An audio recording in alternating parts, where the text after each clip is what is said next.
ভাজা আছে, পুরা রান্না কিছুই হলো না। এই তো ছাদে চলে এসেছি আর দেখতে পাচ্ছেন মেয়ে কিন্তু ডিম ভাজবে নাকি রোদে নাকি ডিম ভাজা যাচ্ছে, তার জন্য মেয়ে সোজা চলে এসেছে ডিম ভাজার জন্য। তো দেখতে থাকুন কিভাবে ডিম ভাজছে।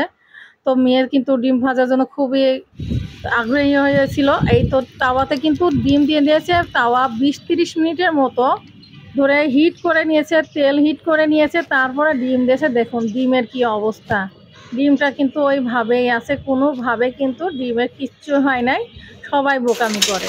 তো মেয়ে তো ছাদে দেখতে পাইলেন, দেখাইলাম আপনাদেরকে, ছাদে ডিম ভেজে দেখাইতে চাইলে রোদ যে 40 ডিগ্রি নাকি ডিম ভাজা আছে, পুরা রান্না কিছুই হলো না। তো আমরা যে বাসায় নিয়ে আসি দেখেন ম্যাজিক চুলায় ভাজতেছে, এই যে এখন ডিম কিন্তু ভাজা হচ্ছে। আর তখন দেখতে পাচ্ছেন ডিমের যে সাদা অংশ পানিটা কুসুমটা সমান একই আছে। এটা মিথ্যা প্রচার করে কোনো লাভ আছে বলেন? আগুন একটা চুলার তাপ আর রোদের তাপ এক কিন্তু কোনোভাবেই হয় না। তো যাই হোক, আমরা ওটা ভাবলাম যে চেষ্টা করে তো আমরা পারি কিনা, তো দেখলাম কিছুই হলো না। তো যাই হোক, এই যে আমরা এখন চুলাতে ভেজে নিচ্ছি। আর তারপরে আজকে সারাদিনের সঙ্গে থাকুন, আর ব্লগটা কেমন হচ্ছে অবশ্যই সবাই দেখতে থাকুন। তো দেখতে পাইলেন, তো সবাই ভুল করে কিন্তু এভাবে রোদ্রের ডিম ভাজতে যায় না, খামাখাই জিনিসটা নষ্ট হবে, এটা প্রয়োজন নাই।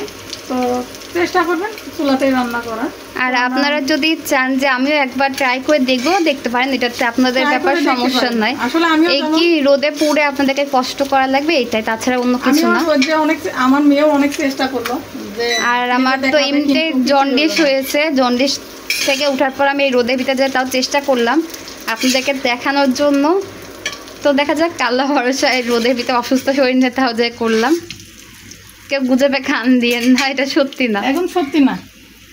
যাই হোক, তো ভিডিওটা কেমন লাগলো অবশ্যই কমেন্ট করে জানাবেন, ভালো লাগলে অবশ্যই আমার পেজটি ফলো করবেন, ইউটিউব চ্যানেলটি সাবস্ক্রাইব করবেন। ডিম ভাজা তো হলো না, দেখতেই পাইলেন ভিডিওতে আপনাদের সাথে শেয়ার করলাম। তো মেয়ে চেষ্টা করেও পারলো না। এখন আমি এই সন্ধ্যার সময় ভাবলাম যে একটু ডালের বড়া করি। তো এই তো রোজার সময় এগুলি কেনা ছিল, তো ভাবলাম যে বিকেলবেলা ভাজি, আগে থেকে ভিজে রাখছিলাম, তো ধুয়ে রাখছিলাম।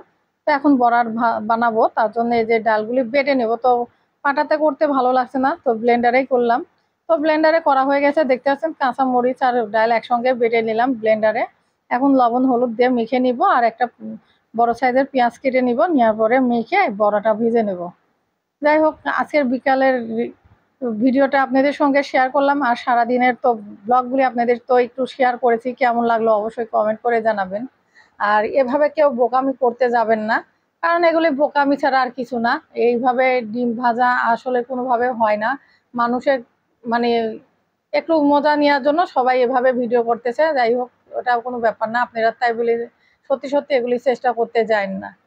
তো আমরা তো যাই হোক, এই যে বিকেলের নাস্তার জন্য এখন ডালটা মেখে নিচ্ছি, বড়া ভাজবো। আর ওদিকে তো নবাবী সেমাই করেছি, নবাবী সেমাই বাচ্চাদেরকে দিব। আর এদিকে ঝাল ঝাল একটু বড়া হলে কিন্তু মিষ্টির সঙ্গে ভালোই লাগবে।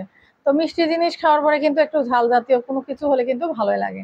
তো এই তো পেঁয়াজ কেটে নিয়েছি, পেঁয়াজগুলিও দিয়ে দিলাম। এখন ডালটা মেখে নেওয়ার পরে বড়াটা ভেজে নিব, তো সেটাও কিন্তু আপনাদের সঙ্গে শেয়ার করছি। তো আজকে সারাদিনের ব্লগগুলি আপনাদের কেমন লাগলো অবশ্যই সবাই কমেন্ট করে জানাবেন। যারা এখনো পর্যন্ত আমার ইউটিউব চ্যানেলটি সাবস্ক্রাইব করেন নাই, তারা সাবস্ক্রাইব করবেন, আর অল বাটনটা অবশ্যই প্রেস করে রাখবেন।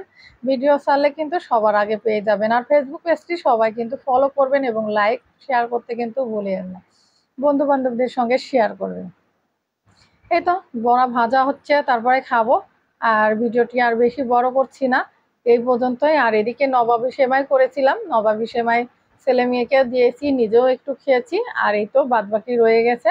তো এখন এই পর্যন্তই, ভিডিওটি আর বড় করলাম না। সবাই ভালো থাকবেন, সুস্থ থাকবেন, আমার ফ্যামিলির জন্য দোয়া করবেন, আমার জন্য দোয়া করবেন। আল্লাহ হাফেজ।